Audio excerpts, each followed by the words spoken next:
Hi everyone, welcome to Jaisa cooking channel. ఈరోజు మన recipe వచ్చేసి చిక్కుడుగాయ ఫ్రై. హై ప్రోటీన్స్ కలిగిన కూరగాయల్లో చిక్కుడుగాయ కూడా ఒకటి.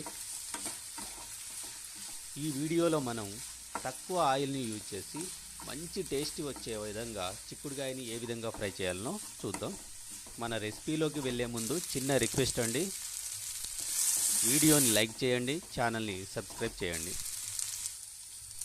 ఇక్కడ నేను చిక్కుడుగాయ ఫ్రై కోసం పచ్చిమిర్చి కారాన్ని యూజ్ చేస్తున్నాను. రెడ్ చిల్లీ పౌడర్ని యూజ్ చేయడం కంటే పచ్చిమిర్చి కారాన్ని యూజ్ చేస్తే చిక్కుడుగాయ కర్రీ మంచి టేస్టీగా ఉంటుంది.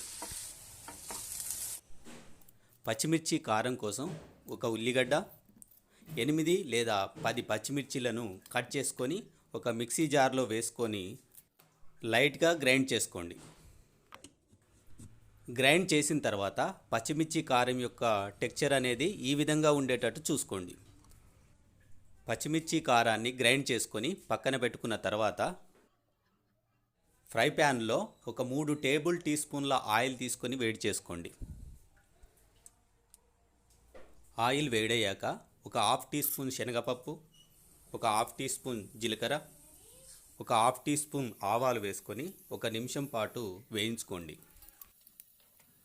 పోపు గింజలు వేగాక సన్నగా తరిగి పెట్టుకున్న ఉల్లిగడ్డ ముక్కలను వేసుకొని కలుపుకోండి. కొంచెం అంత కరివేపాకు వేసుకోండి. ఉల్లిపాయ ముక్కల్ని లో ఫ్లేమ్లో గోల్డెన్ బ్రౌన్ కలర్ మారేంత వరకు వేయించుకోండి. ఉల్లిపాయ ముక్కలు గోల్డెన్ కలర్లోకి మారిన తర్వాత 1 టీ స్పూన్ అల్లం వెల్లుల్లి పేస్ట్ వేసుకొని ఒక 2 నిమిషాల పాటు పచ్చివాసన పోయేంత వరకు వేయించుకోండి. ఒక పావు టీ స్పూన్ పసుపు వేసుకొని కలుపుకొని 1 నిమిషం పాటు వేయించుకోండి.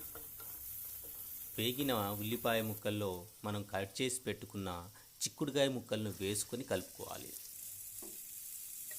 ఈ చిక్కుడుగాయ ముక్కల్ని మధ్య మధ్యలో కలుపుతూ ఒక 10 నిమిషాల పాటు కుక్ చేసుకోవాలి. ఎప్పుడైనా సరే చిక్కుడుగాయని లో ఫ్లేమ్లో కుక్ చేసుకుంటే ముక్క అనేది బాగా ఉడుకుతుంది. చిక్కుడుగాయ ముక్కల్ని 10 నిమిషాల పాటు కుక్ చేసుకున్న తర్వాత మనం ఆల్రెడీ గ్రైండ్ చేసి పెట్టుకున్న పచ్చిమిర్చి కారాన్ని వేసుకొని కలుపుకోవాలి. పచ్చిమిర్చి కారం వేసిన తర్వాత మధ్య మధ్యలో కలుపుతూ ఒక 4 నిమిషాల పాటు లో ఫ్లేమ్లో కుక్ చేసుకోండి. ఇందులో రుచికి సరిపడా ఉప్పు వేసుకొని ఒక 2 నిమిషాల పాటు కుక్ చేసుకుంటే సరి.